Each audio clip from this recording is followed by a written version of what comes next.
Welcome back to Hey Kentucky. I'm so excited to bring you this next interview because podcasting, especially in the world of true crime, is so popular right now. And there are two women that are taking a look at a case that really has stumped the state of Kentucky, especially the city of Bardstown. 5 murders in a very short period of time that are all unsolved. The podcast is called Bardstown. Subscribe now. We are joined by Jessica Noll, investigative reporter who's been working on this with Shay McAllister from WHAS in Louisville. First of all, tell me just the impetus of how the Bardstown podcast got started. Well, it got started when our parent company, Tegna, started Vault Studios this year, and we put out a pitch to all of our stations. We want your ideas. And this story actually got some buzz in our DC station because there was a gentleman there that is from Kentucky. And when the pitch came in from Shay to do Bardstown and I joined Vault Studios, I had already worked on the Jason Ellis case in 2013, and I was like, yes, this story needs to be told. These victim stories have to be told. It's been 6 years. We've got to tell their stories. So for those of you who don't know, Officer Jason Ellis was murdered in a very deliberate, almost sniper style shooting. We're 3 episodes into Bardstown right now, by the way, and I was all on it before I even knew we were doing this. You guys are doing an awesome job. And then there's Kathy and Samantha Netherland, a mother and daughter who were gruesomely murdered in their home, and then Crystal Rogers and her father. And that case, along with Jason Ellis, really got a lot of attention. And still, it seems like there's not really any leads. Right. Well, I might be wrong on that. Listen to episode 4, right? Right. There's so much mystery surrounding this small town. As you know, it's named the most beautiful small town in America. Mm-hmm. It really is, but it has this shadow of suspicion and mystery and secrets.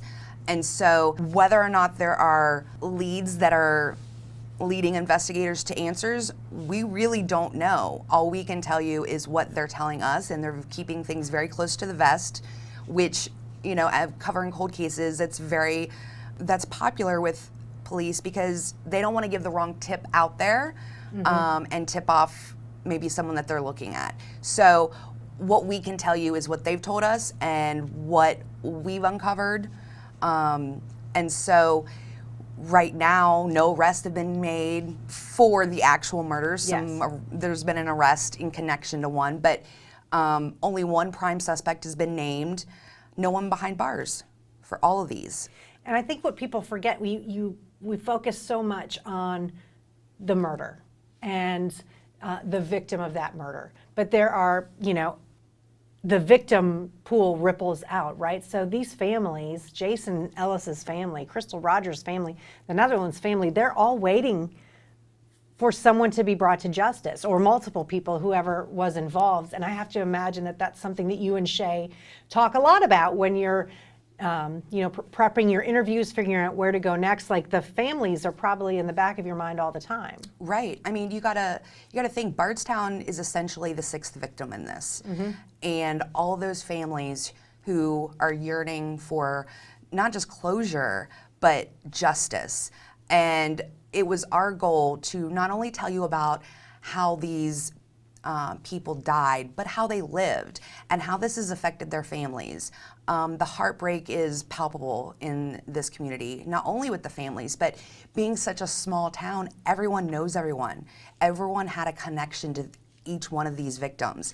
And so I think it's important not just to concentrate on the horrific crimes that were committed, but also looking at their lives, how they lived. You know, Jason wasn't just a police officer.